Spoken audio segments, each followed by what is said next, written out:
جینا دشوار اور حرام کر دیا۔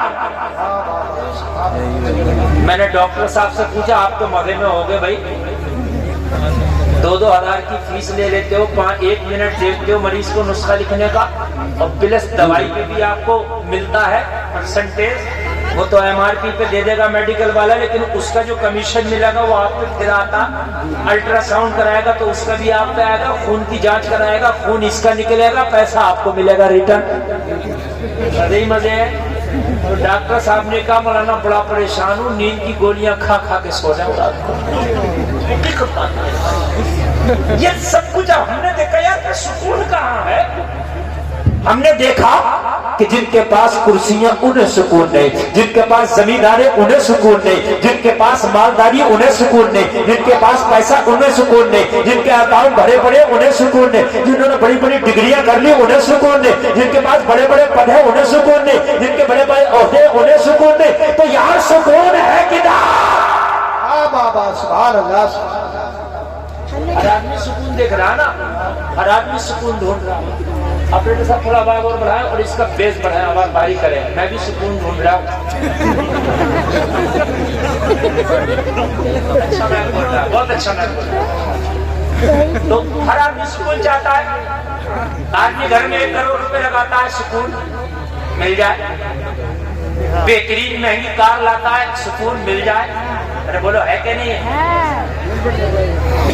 اچھے کپڑے خریدتا ہے سکون مل جائے، لیکن پھر بھی نہیں مل رہا ہے کہاں سکون؟ جس سے کو پریشان، جس سے کو پریشان، جس سے کو جتنا بڑا اتنا ہی پریشانی بھی بڑی۔ صحیح بتا رہا ہوں، جتنا بڑا اتنی پریشانی بھی بڑی۔ تقریر شروع ہو گئی، آپ سننا انشاءاللہ ایمان تازہ ہو جائے گا۔ آپ کہہ رہے ہوں گے وقت کم ہے، تو میرے پاس بہت ہی کم وقت ہے، مجھے دہلی پہنچنا ہے، اور وہاں سے دہلی سے مجھے ابھی ایسے کوہرے میں 5 بجے صبح دہلی پہنچنا ہے، اور وہاں سے مجھے پھر MP کے لیے سفر کرنا ہے، اگلا سفر وہاں سے طے ہوگا، تو اس لیے مجھے بہت لمبا سفر دکھ رہا اور کوہرے کا عالم ہے، لیکن میں بہت دل سے بولنا چاہتا ہوں، اگر آپ دل سے سننا چاہیں تو بولیے، سننا چاہتے ہیں نا؟ سکون ہے کہاں؟ ہر آدمی سکون کے چکر میں، تو کان کھول کر سن لے، گھر میں AC لگائی سکون ملے، گھر میں گیزر لگایا سکون ملے، رنگ روغن کرایا سکون ملے، ٹائلس لگایا سکون ملے، پتھر لگایا سکون ملے، تو نے ہر کام بٹن پہ کر دیا سکون ملے، مگر جلسے میں آنے والے سکون نہیں ہے، اس لیے کہ سکون ملے گا قرآن میں، سکون ملے گا مصطفیٰ کی زندگی میں۔ میں نے قرآن سے پوچھا بتا سکون کہاں ہے، تو کہا الا بذکر اللہ تطمئن القلوب، دلوں کا سکون اللہ کے ذکر میں ہے۔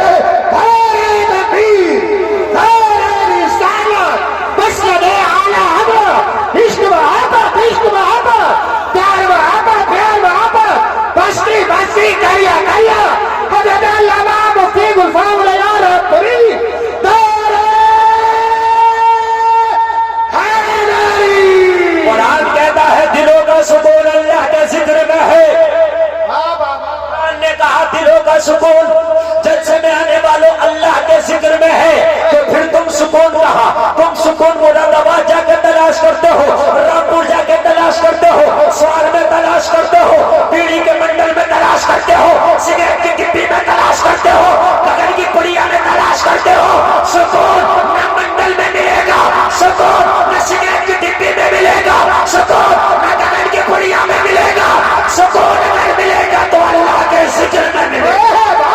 زندہ باد، زندہ باد، بہت اچھے، بہت اچھے، کیا بات ہے، زندہ باد۔ میں نے پوچھا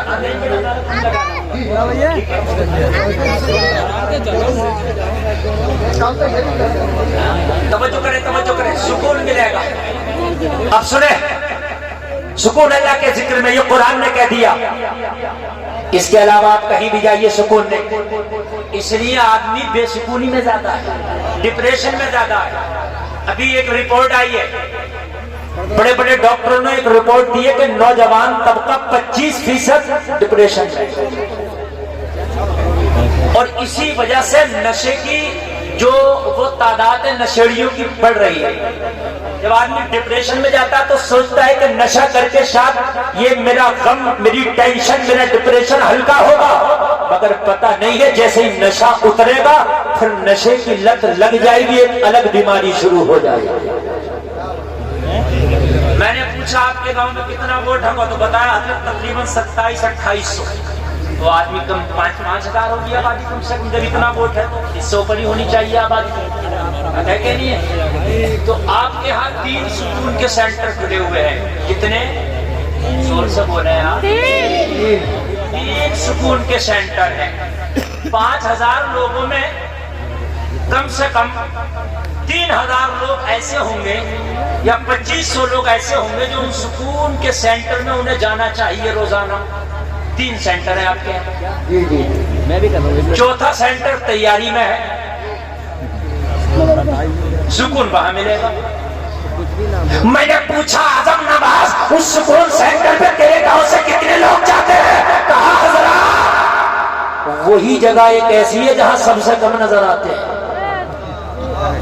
باقی ہر جگہ آپ کو چوراہے پر آپ کو ہر جگہ مل جائیں گے۔ ابھی کوئی سائیکل کا ناچ کرنے والا آ جائے تو اس کے بھی بھیڑ لگا کے کھڑے ہو جائیں گے، جبکہ سائیکل تمہارے دادا سے چلتی چلی آ رہی ہے، مگر سائیکل کا ناچ دیکھنے جا رہا، سائیکل کا تماشا دیکھنے جا رہا، سکون ملے گا؟ سکون نہیں ملے گا۔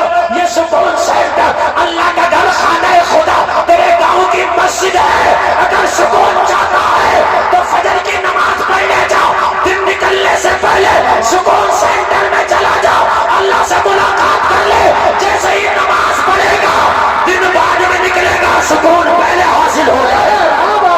زندہ باد زندہ باد، بہت اچھے بہت اچھے، زندہ باد۔ دن بعد میں نکلے گا، سکون پہلے حاصل ہو جائے گا۔ اور بڑھائی جی جی اور بڑھائی، دن بعد میں نکلے گا، دن بعد میں نکلے گا، سکون پہلے۔ اچھا فجر کا وقت یہ سورج نکلنے کے بعد بھی تو رکھا جا سکتا تھا، سورج نکلنے سے پہلے ہی کیوں؟ اس لیے رکھا گیا کہ تاکہ بندہ نماز پڑھے، دن بعد میں نکلے، سکون کا انتظام پہلے ہو جائے۔ دن بعد میں نکلے، سکون کا انتظام پہلے ہو جائے۔ یہ عشاء کا ٹائم عین سونے کے وقت کی ہے، عشاء کے بعد پھر بندہ سوتا ہی ہے۔ یہ عشاء کی نماز ادھر عصر میں ہو جاتی، مغرب کے آس پاس ہو جاتی، اس لیے کہ عشاء پڑھنے کے بعد جب سو جائے تو نیند میں سکون ملے۔ یہ سب بات کرو، یہ اس کا سیٹنگ ذرا قاعدے سے کرو، بڑھیا ٹھوک میں چلاؤ۔ سکون یہاں ہے سکون، لیکن صبح فجر میں دیکھنا مشکل سے 4 بڑی سردی ہے، رضائی کو دیکھے گا کوہرے کو، رضائی اوپر ڈالنے کا بہت سکے، اور تجھے پتا ہے ابھی اگر اس کا کوئی کام ہو تو اس سے زیادہ کوہرا ہو، موٹر سائیکل میں کک مارے گا اور یہ نظر آ رہا ہوگا ادھر نینی تال کے جنگل ہو گئے۔ کیوں بھائی اب کوہرا نہیں تھا؟ ارے مولانا تمہیں پتہ نہیں ہے اگر ذرا سا بھی لیٹ ہو جاتا تو کام ہاتھ سے نکل جاتا، تجھے کام آیا تو تو ادھر سوار کے جنگلوں میں گھوم رہا، تجھے نہ رات نظر آ رہا نہ دن نظر آ رہا، لیکن نماز کے لیے تجھے کوہرا دکھتا ہے۔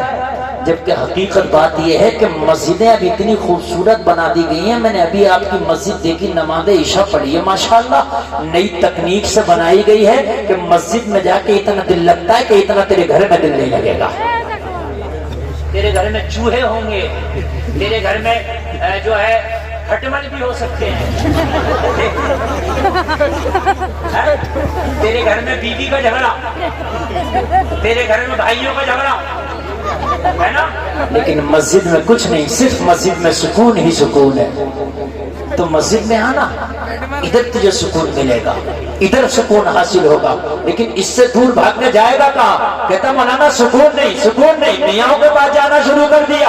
اور کچھ ہمارے مسلمان، اللہ معاف کرے، اللہ انہیں ہدایت دے دے، کلمہ پڑھتے ہیں، پتہ نہیں کیسے کلمہ پڑھا ہے، میں نے یہاں تک سنا ہے اور اپنی آنکھوں سے کتنوں کو دیکھا ہے کہ جب وہ پریشان ہوئے تو باباؤں کے پاس جانا شروع کر دیا، غیر مسلم باباؤں کے پاس، ان کے پاس جانا، ان کے مٹھوں میں جانا کہ وہاں ہمیں سکون مل جائے۔ خدا کی قسم تجھے سکون کہیں نہیں ملے گا، اگر سکون چاہتا ہے تو تجھے مصطفیٰ کی زندگی میں ملے گا۔ ایک بات بتاؤں میں یار، جب غیر کو سکون حاصل کرنا ہوتا، خدا کی قسم وہ اسلام کے قریب ہوتے ہیں کہ یار سکون ادھر ملے گا، اور تو ہے اسلام سے دور بھاگ کے سکون حاصل کرنا چاہتا، نہیں ملے گا۔ ایک بہت بڑا عیسائی پروفیسر ہے، بہت قابل ہے، دنیا کی تعلیم بہت زیادہ اس کے پاس ہے، جلسے میں آنے والوں ذرا دل کے کانوں سے سننا، لیکن گھریلو معاملے میں گرفتار ہو گیا، بیوی سے جھگڑے کا شکار ہو گیا، اور آپ کو معلوم ہے انسان پوری دنیا سے مقابلہ کر سکتا ہے، پوری دنیا سے پنگا لے سکتا ہے، لیکن اگر گھر میں خانہ جنگی ہو جائے، اگر بیوی سے اس کا جھگڑا ہو جائے تو اس کی زندگی نرک بن جاتی ہے، اس کی زندگی جیتے جی جہنم بن جاتی ہے۔ اس لیے کہ بیوی سے کیسے دوری اختیار کرے، بیوی لائف پارٹنر ہے، بیوی شریک حیات ہے، بیوی سے دوری اختیار نہیں کر سکتا، بیوی سے جھگڑا ہوا، بیوی سے اختلاف ہوا، لوگوں مذہباً عیسائی ہے، بیوی جلال میں آئی کہنے لگی تیرے ساتھ نہیں رہنا، طلاق چاہیے۔ یہ پڑھا لکھا آدمی تھا، عزت دار آدمی تھا، پروفیسر آدمی تھا، چاہتا تھا کہ اگر بیوی کا طلاق ہو گیا تو معاشرے میں بے عزتی ہوگی، طلاق ہونے سے بے عزتی بھی ہوتی ہے نا یار، یہ معاملہ گھر کا گھر میں نبٹ جائے اور یہ بیوی یہی مان جائے اور معاملہ تھوڑا سا چاہیے مجھے کہہ سن لے، لیکن یہ یہی طلاق تک نوبت نہ آئے، یہی نپٹ جائے۔ لیکن آپ کو معلوم ہے اگر محترمہ اپنی ضد پہ آ جائے تو پھر مان کے کسی کی نہیں دیتی، مان کے نہیں دیتی ہیں، پھر یہ ٹیڑھی پسلی سے پیدا ہے نا، یہ ان کو آپ چاہو کہ سیدھا کر دیں تو یہ ٹوٹ سکتی ہیں مگر سیدھی نہیں ہوں گی، یہ سمجھنا ضروری ہے۔ آج میرے بھائی 60% طلاقیں ہو رہی ہیں کس بنیاد پر؟ ذرا سا جھگڑا ہوا وہ کہہ رہا دیکھ خاموش ہو جا، دیکھ مان جا، اچھا نام خاموش ہوئی تو کیا کر لے گا، بس یہی کام خراب، بس وہ یہی کرتا ہے، پھر طلاق ہی دیتا اور کیا کرتا ہے، پھر کہتا کہ حضرت غصے میں دے دیا تھا میں نے، ہے نا۔ پھر محترمہ کو بھی سمجھ میں آ گیا یہ نہیں ہونا چاہیے تھا، انہیں بھی سمجھ میں آ گیا نہیں ہونا چاہیے تھا، پھر بھاگتے مولوی صاحب کے پاس، حضرت یہ بتائیے ہم نے طلاق غصے میں دے دیا تھا، ہو گیا۔ میرے پیارے محبت میں کون طلاق دیتا، غصے میں تو طلاق ہوتی ہے۔ اب پچھتا رہا ہے، اب پچھتا رہا، دے کے دینے سے پہلے مولوی سے پوچھتا حضرت بیوی بہت جھگڑا کرتی ہے کیا کروں، تو مولانا راستہ بتا دیتا۔ ارے بات سمجھ میں آ رہی ہے؟ ایک شخص کی بیوی نے کہا بھئی کان کھول کے سن لے، شریعت کے حساب سے زندگی گزری، کہا ٹھیک، بولی تیرے ابا تیری اماں نہ میرے وہ باپ ہے، نہ میری ماں میرے ساس سسر ہے، وہ شریعت مجھے مجبور نہیں کرتی ہے کہ میں ان کی خدمت کروں، میں نہیں کروں گی۔ لگا یار میرے باپ ہیں، بوڑھے ہو گئے، ماں بوڑھی ہو گئی، تھوڑا ان کی طرف بھی رحم کر لے، خدمت کر لے، کر لے کہ شریعت بتا رہی ہو تو بتا، تیرے ماں باپ ہیں، میں اخلاقاً کر لوں تو ٹھیک ہے، نہ کروں تو کوئی بات نہیں۔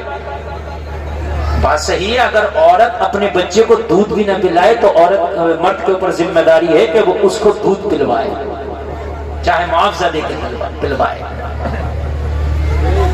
یار بڑا پریشان، آج کا ہوتا طلاق دے بیٹھتا، مگر یہ آدمی ہوشیار تھا، چلو کسی مولوی سے ملتے ہیں، حضرت کے پاس گیا، حضرت گھر میں رہنے والا شادی کی تھی کہ بوڑھے ماں باپ کو 2 روٹی ٹائم سے ملا کریں گی، مگر اب وہ جو مل رہی تھی وہ بھی ختم ہو گئی، وہ کہہ رہی ہے تمہارے ماں باپ ہے تم کرو میں کیوں کروں۔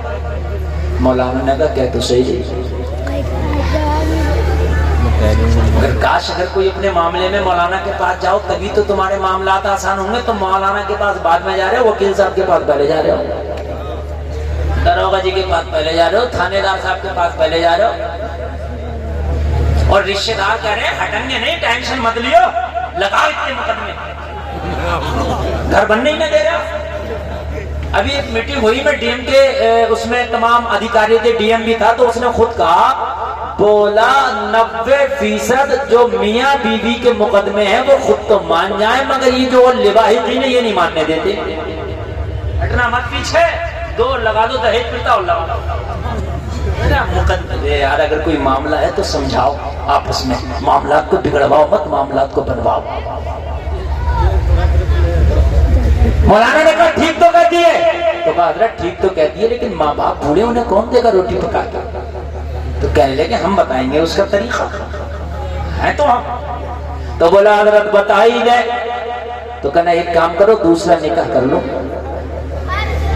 شریعت اس کی اجازت دیتی ہے. تو بیوی سے جا کے کہنا آپ صحیح کہہ رہی تھی, شریعت نے آپ کو مجبور نہیں کیا کہ میرے باپ آپ کی خدمت کرو, آپ مت کریں, میں ایک اور نکاح کر لیتا ہوں, وہ میرے ماں باپ کی خدمت کرے گی, تم میری خدمت کرنا. شریعت نے اجازت دی ہے اور اسے منع کرے تو پھر تم کہنا آپ غلط ہو, اس لیے کہ آپ کہہ رہی ہو کہ شریعت ہمیں مجبور نہیں کرتا تمہارے ماں باپ کی خدمت کرنے پر, تو پھر شریعت ہمیں بھی تو اجازت دے رہی ہے نا. کہنے لگے ٹھیک ہے, گئے بیوی سے بولے کوئی بات نہیں, آپ میرے والدین کی بالکل دیکھ ریکھ نہ کریں. بولے ٹھیک ہے شریعت تو اجازت دے رہی ہے, ہاں لیکن بولے ایسا ہے میں مولانا صاحب سے مسئلہ پوچھ رہا ہوں, ایک نکاح اور کر رہا ہوں. کہنے لگے کیوں؟ کہنے لگے وہ میرے ماں باپ کی خدمت کیا کرے گی. کہنے لگی میں ہٹی کٹی کس لیے ہوں, میں مر گئی کیا؟ میں ہوں تو مجھے بتائے کب گرم پانی ہونا ہے, کب ٹھنڈا پانی ہونا ہے, کب کھانا جلانا ہے, دوسرے نکاح کی ضرورت کیا, میں ہوں نا. کہنے لگے تم تو پہلے بھی تھی. تو کہنے لگے ہمیں کیا پتا تمہیں یہ مسئلہ بھی معلوم ہو جائے گا. شریعت نے بڑی آسان زندگی بتائی ہے, شریعت نے کیا کیا, بڑی آسان زندگی بتائی ہے. تو پروفیسر صاحب کی بیوی نے کہا مجھے طلاق چاہیے. پروفیسر نے سمجھایا ماننے کو تیار نہیں, گھر والوں نے سمجھایا ماننے کو تیار نہیں, رشتہ داروں نے سمجھایا ماننے کو تیار نہیں, پڑوسیوں نے سمجھایا ماننے کو تیار نہیں, اعزا اقربا نے سمجھایا ماننے کو تیار نہیں. پروفیسر ہار گیا, پریشان ہو گیا, سر پکڑ کے بیٹھ گیا, یار کیا کروں, میری بیوی ماننے کو تیار نہیں ہے. طلاق دے دیا, معاشرے میں بڑی بے عزتی ہوگی. طلاق دے دیا, کہیں منہ دکھانے کا نہیں رہوں گا. طلاق دے دیا, گھر کا گھر بگڑ جائے گا. طلاق دے دیا, چھوٹے چھوٹے بچوں کا کیا ہوگا. طلاق دے دیا, زندگی خراب ہو جائے گی. طلاق دے دیا, سارا شہزادہ کی گھر جائے گا. ہو تو کیا ہو, لیکن کسی کو ماننے کو تیار نہیں. گھوڑے پہ سوار کی طلاق چاہیے, طلاق چاہیے. لوگوں پروفیسر ہے, لوگوں پڑھا لکھا ہے, لوگوں قابل ہے, لوگوں ایجوکیٹڈ ہے, مگر اس کی تعلیم اسے بتا نہ سکی, اس کی پڑھائی اسے بچا نہ سکی, اس کی قابلیت اسے بچا نہ سکی. اب اس کو نظر آیا ڈوبتے کو تنکے کا سہارا ہوتا ہے. جب قابلیت نے جواب دے دیا, تعلیم نے جواب دے دیا, لوگوں اس کے معاشرے نے جواب دے دیا, تو اس کے دل میں آیا مسلمان کہتا ہے قرآن میں ہر سمسیا کا سمادھان ہے. چلو یار کسی مسلمان کے پاس چلتے ہیں, کسی عالم قرآن کے پاس چلتے ہیں, کسی عالم دین کے پاس چلتے ہیں, اور جا کر کے معلوم کریں گے کہ قرآن میں ہر سمسیا کا سمادھان ہے, ہر پریشانی کا حل ہے. تو اے عالم قرآن یہ بتا کہ یہ میری سمسیا کیسے دور ہوگی.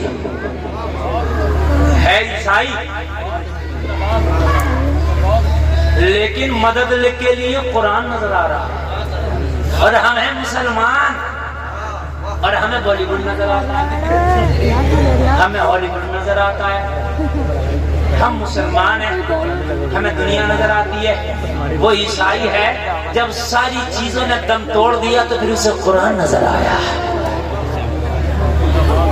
تمہارے تو گھر میں سب کچھ ہے, تمہارے تو پاس اللہ نے سب کچھ دیا ہے, لیکن میرے بھائی جب تم اپنے ہتھیار کو استعمال ہی نہیں کرو گے تو پھر اس میں غلطی کس کی ہے. قرآن کو استعمال کرو نا. جس قرآن کو پڑھ کے صحابہ نے پوری دنیا پہ حکومت کر لی, اس قرآن کو تم نے تاپہ میں رکھ دیا, کبھی جمعہ میں پڑھا نہیں تو وہ بھی نہیں پڑھا. جلسے میں آنے والوں اس وقت کوئی ہندی پڑھا ہوا ہے, کوئی انگلش پڑھا ہوا ہے, کوئی اردو پڑھا ہوا ہے, اور آج کل یوٹیوب اور نیٹ کا زمانہ ہے. زندگی میں ایک بار ترجمے والا قرآن ضرور پڑھو تاکہ پتا چلے کہ قرآن میں ہے کیا کیا.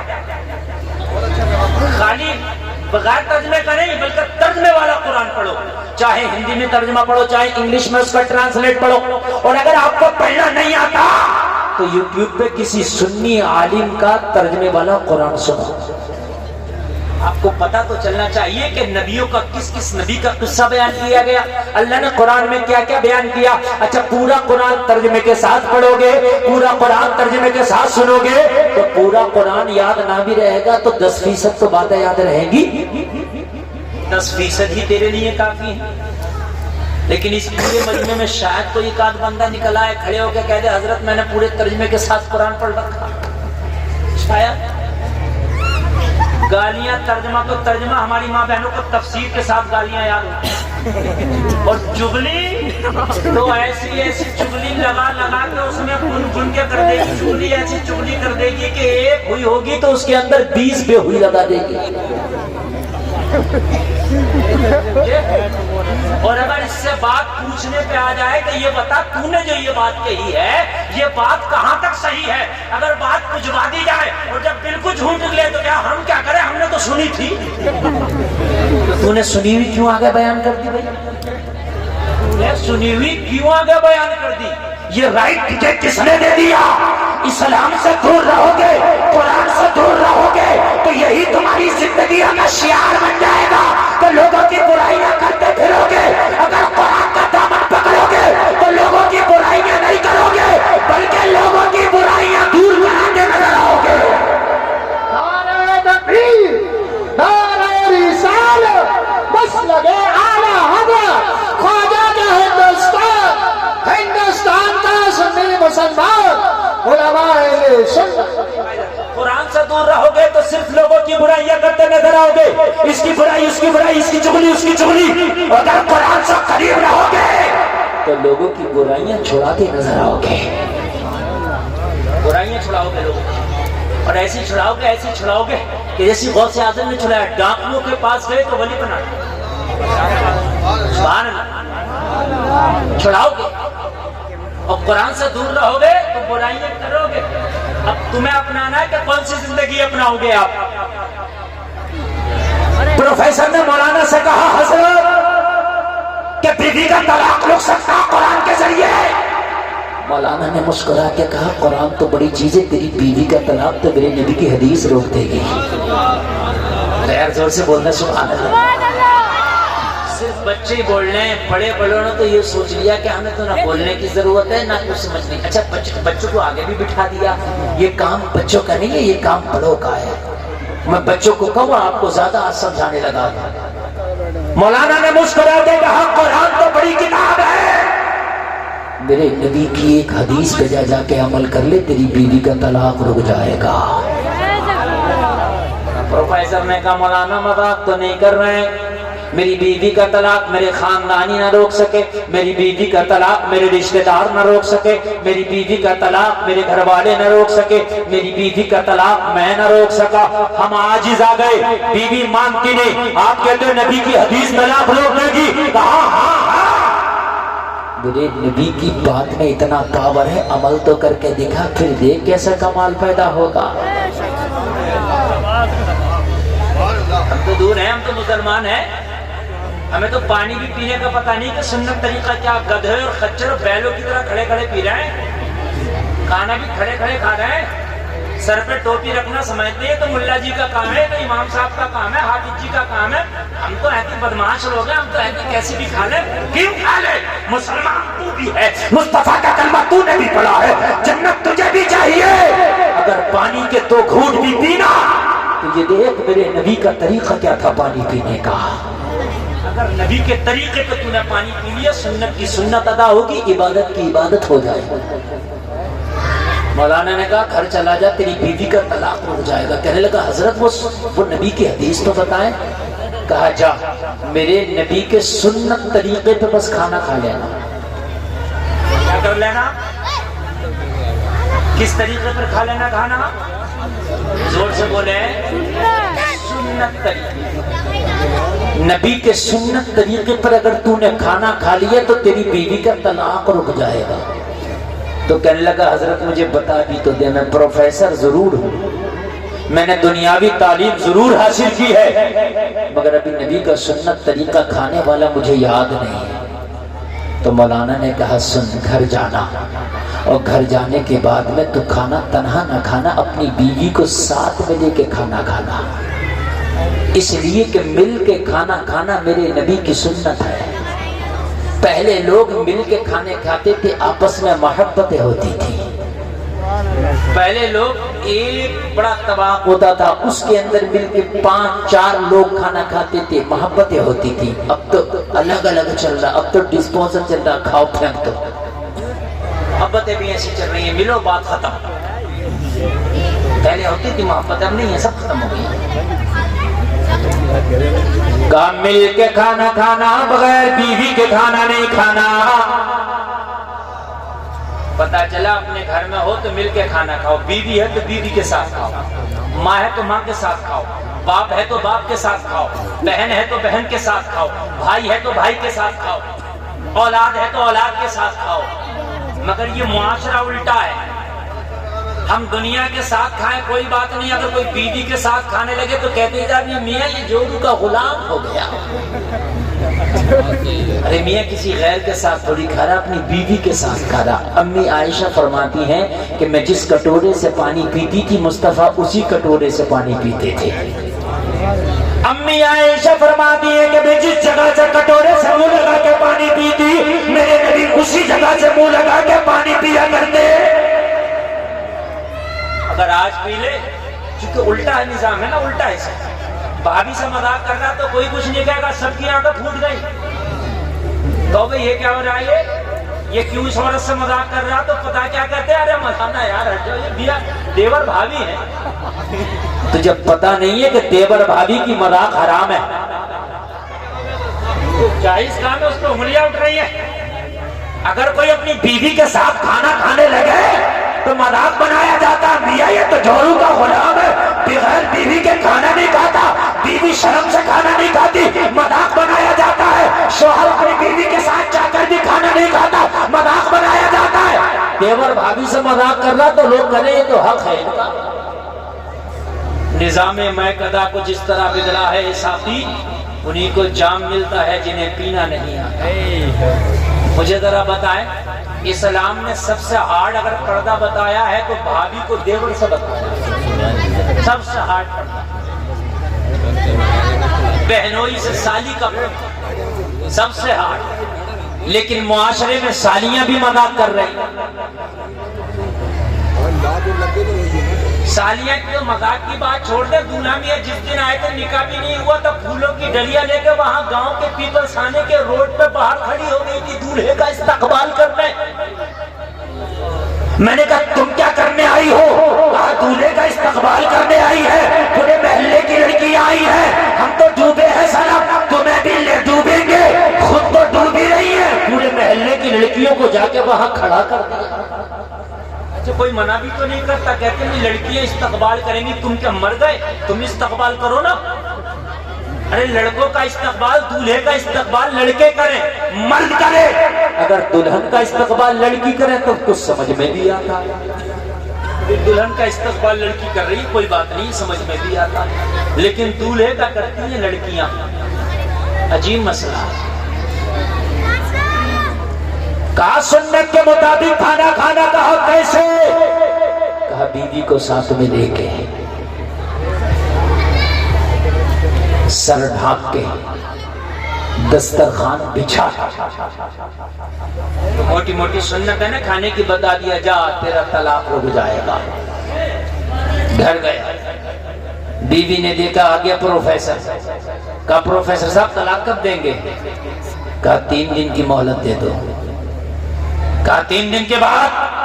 کہا 1 منٹ کی مہلت نہیں مانگوں گا، تیرے مطابق تجھے طلاق دے دوں گا۔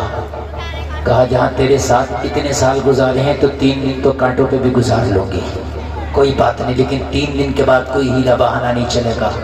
ہائے ہائے، اسے کیا پتا ہے آج مصطفیٰ کی شریعت پہ یہ بھروسہ کر بیٹھا ہے۔ یار آج ایک عیسائی کو کتنا یقین تھا مصطفیٰ کی ایک سنت پر، اور سنت بھی کیا صرف کھانے کی سنت، جو کوئی ایسا نہیں ہے آپ میں مرد و عورتوں میں جو کوئی بھی کھانا نہ کھاتا ہو۔ کچھ سنتیں ایسی ہیں کہ ہم اس کو، ابھی جن کی شادی نہیں ہوئی تو شادی والی سنت انہوں نے نہیں اپنائی ہے ابھی، لیکن کھانا تو ہر آدمی دن میں 2-3 بار کھاتا ہے۔ کتنی عام سنت ہے، مگر بھروسہ کر بیٹھا۔ کہا 3 دن؟ ہاں بس 3 دن۔ کہا اس کے بعد؟ کہا اگر تو چاہے گی تو طلاق دے دوں گا، رہنا چاہے گی تو رکھ لوں گا۔ کہنے لگی مجھے منظور ہے تیری شرط، 3 دن میں کانٹوں میں بھی بتا لوں گی، 3 دن کے بعد طلاق چاہیے۔ کہا منظور ہے۔ بس کھانا بنایا، دوپہر کا وقت تھا، رہے کہ پروفیسر کھانا کھا لو، اب تو 3 دن کی بات ہے، ان ہاتھوں کے بنے ہوئے کھانے بس 3 دن تک میسر ہے، اس کے بعد نہیں میسر۔ پروفیسر نے کہا اب تو طلاق ہونے ہی ہے 3 دن، اب 3 دن کی تو بات ہی ہے، ایک کام کرو نا پورا کھانا بنا لو، ہم ساتھ مل کے کھائیں گے۔ 3 دن کے بعد پتہ نہیں تم کہاں اور ہم کہاں، 3 دن کے بعد پتہ ہی نہیں ساتھ میں بیٹھنا نصیب ہو یا نہ ہو، ساتھ میں کھانا نصیب ہو یا نہ ہو۔ 3 دن کی تو بات ہے، ٹھنڈا ہو